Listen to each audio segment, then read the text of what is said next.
বড় জয় দিয়ে এশিয়া কাপের মিশন শুরু করল টিম ইন্ডিয়া। দুবাইয়ে আরব আমিরাতকে 9 উইকেটে হারিয়েছে সূর্যকুমার যাদবের দল। টস হেরে আগে ব্যাট করে কুলদীপ দুবেদের বোলিং তোপে মাত্র 57 রানে গুটিয়ে যায় আমিরাত। কুলদীপ 4 ও দুবে নিয়েছেন 3 উইকেট। জবাবে 93 বল হাতে রেখেই তার টপকে যায় ভারত। ভারতের জয়টা অনেকটা অনুমেয় ছিল, তবে ঘরের মাঠে এভাবে যে নাস্তানাবুদ হবে আরব আমিরাত তা কেই বা ভেবেছিল।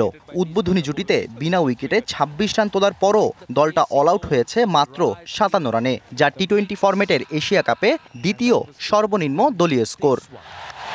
Completely bamboozled the batter. Absolutely, what a spell! What a spell! 29 রানের মধ্যে প্রথম 2 উইকেটের পতন হয় আরব আমিরাতের। তবে নবম ওভারে 3 উইকেট নিয়ে তাদের ব্যাটিং লাইন আপ একাই ধসিয়ে দেন Kuldeep Yadav. What a delivery! What a delivery! The googly! এর পরের কাজটা সারেন part time pacer Shivam Dube. Middle lower অর্ডারে কাউকেই দাঁড়াতে দেয়নি এই medium fast bowler. Opening 2 batter বাদে আর কেউই ছুঁতে পারেনি 2 অঙ্কের কোটা।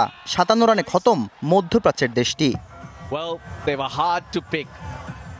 মামুলি লক্ষ্য তাড়া করতে নেমে পাওয়ার প্লের পুরোটা খেলাও লাগেনি ভারতের। 16 বলে 30 রান করে ভারতের একমাত্র ব্যাটার হিসেবে আউট হয়েছেন অভিষেক শর্মা। অধিনায়ক সূর্যকুমার ও গিলের ব্যাটে মাত্র 4 ওভার 3 বলেই ম্যাচ জিতে নেয় ম্যান ইন ব্লুরা। 9 বলে 20 করে গিল ও 2 বলে 7 রানে নট আউট ছিলেন Indian captain. Shubman Gill finishes it off.